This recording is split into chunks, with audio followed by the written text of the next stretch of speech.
திருவண்ணாமலையில் 10 ரூபாய் mango juice வாங்கி குடித்து 5 வயது சிறுமி உயிரிழந்த நிலையில் மலிவு விலைக்கு ஜூஸ் தயாரிக்கும் நிறுவனங்களில் உணவு பாதுகாப்புத்துறை அதிகாரிகள் ஆய்வு மேற்கொண்டு வருகின்றனர்.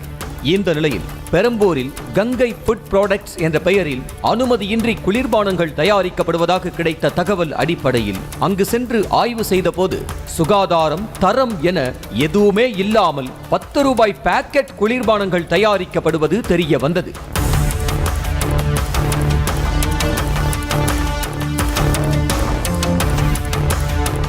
பெரம்பூரில் கங்கை ஃபுட் ப்ராடக்ட்ஸ் என்ற பெயரில் குளிர்பானம் தயாரிக்கும் வாடகை வீடு முழுவதும் சுகாதாரம் என்ற வார்த்தைக்கு அர்த்தம் என்ன என்று கேட்கும் அளவிற்கு பிளாஸ்டிக் கவரிலும் தரையிலும் குவியல் குவியலாக ஜூஸ் பாக்கெட்டுகள் 2 ரூபாய் ஐஸ் பாக்கெட்டுகள் கிடந்ததை கண்டு அங்கு ஆய்வுக்கு சென்ற உணவு பாதுகாப்புத்துறை அதிகாரிகள் அதிர்ச்சி அடைந்தனர்.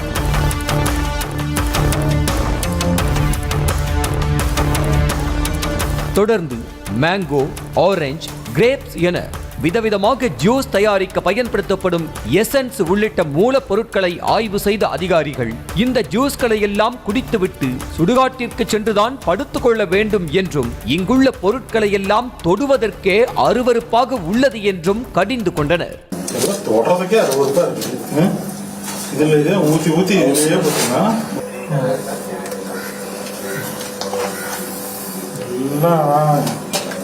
இது எசன்ஸ் தண்ணி சக்கரை போட்டு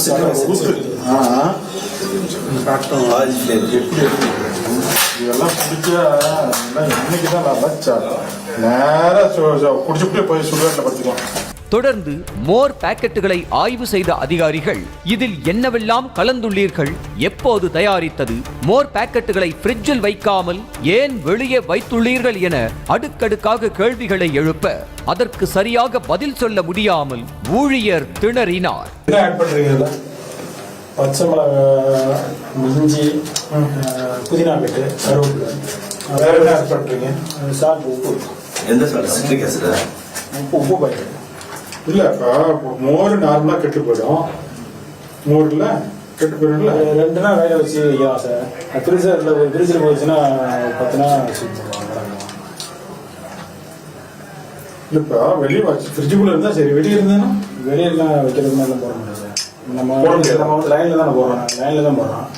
கடைக்காரங்க ஃப்ரிட்ஜில் நினைக்க தேவைக்கு எவ்வளோ 10 ரூபாய்டா 5 ரூபாய்டா தேவைக்கு அனுப்பிட்டு ஜூஸ், ஐஸ் உள்ளிட்டவற்றை தயாரிக்க பயன்படுத்தப்படும் கெமிக்கல்ஸ் கையிலேயே கரை போல் ஒட்டிக்கொள்வதாக கூறிய உணவு பாதுகாப்புத்துறை அதிகாரி சதீஷ், இந்த கெமிக்கல் அனைத்தும் உடலில் ஒட்டிக்கொள்ளும் என்றும் இதனால் வாய்ப்புண், தொண்டைப்புண், குடல் புண் உள்ளிட்ட பிரச்சனைகள் வரும் என்றும் அதிர்ச்சி தகவலை பகிர்ந்தார்.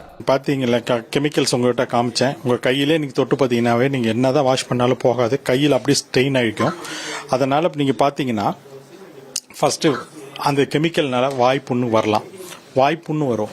அப்புறம் பார்த்தீங்கன்னா தொண்டை புண்ணு, குடல் புண்ணு வரும். ஸோ அந்த கெமிக்கல் போய் அப்படியே உடம்புல ஒட்டிக்கும்.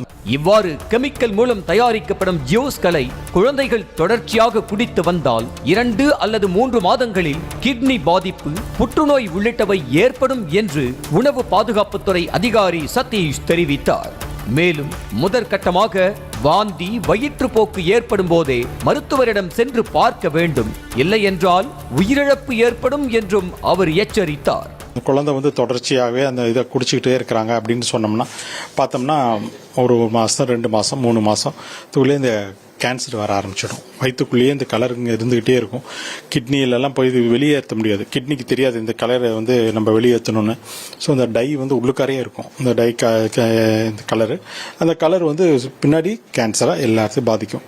ஸோ இந்தமாரி அது ஒரு பக்கம், அது வந்து லேட் ஸ்டேஜில் தான். இமீடியட்டாக பார்த்தோம்னா சில பேருக்கு இந்த மாதிரி அன்ஹைஜீனிக்காக பண்ணியிருக்காங்க அப்படின்னு சொன்னோம்னா உடனடியாக வாந்தி, பேதி, வயிற்றாழை அப்படி போகும். ஸோ அந்த வயிற்றாலையோ வாந்தியோ அவங்க டாக்டர்ஸ்ட்ட போய் பார்க்காம விட்டுட்டாங்க அப்படின்னு சொன்னோம்னா கண்டிப்பாக உயிரிழப்பு ஏற்பட்டிருக்கும். மேலும் குழந்தைகளுக்கு பெற்றோர்கள் உணவுப் பொருட்களில் உள்ள தயாரிப்பு மற்றும் காலாவதி தேதிகள், FSSAI எண் உள்ளிட்டவற்றை எப்படி பார்ப்பது என்று சொல்லிக் கொடுக்க வேண்டும் என்றும் அவர் தெரிவித்தார்.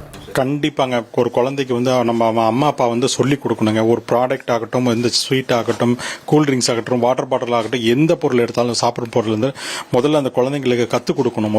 அதில் ஒரு எக்ஸ்பிரி டேட் இருக்கணும்னு இருக்கணும், ஒரு கம்பெனி பேர் இருக்கணும், அந்த கம்பெனியோட அட்ரஸ் இருக்கணும், இந்த FSSI இந்த பேரில் நம்பர் இருக்கும். எங்களுக்கு பார்த்தீங்கன்னா அந்த டிஜிட் ஒரு 11 டிஜிட் நம்பர் இருக்கும். அந்த டிஜிட் நம்பர் இருக்கான்னு பார்க்கணும்.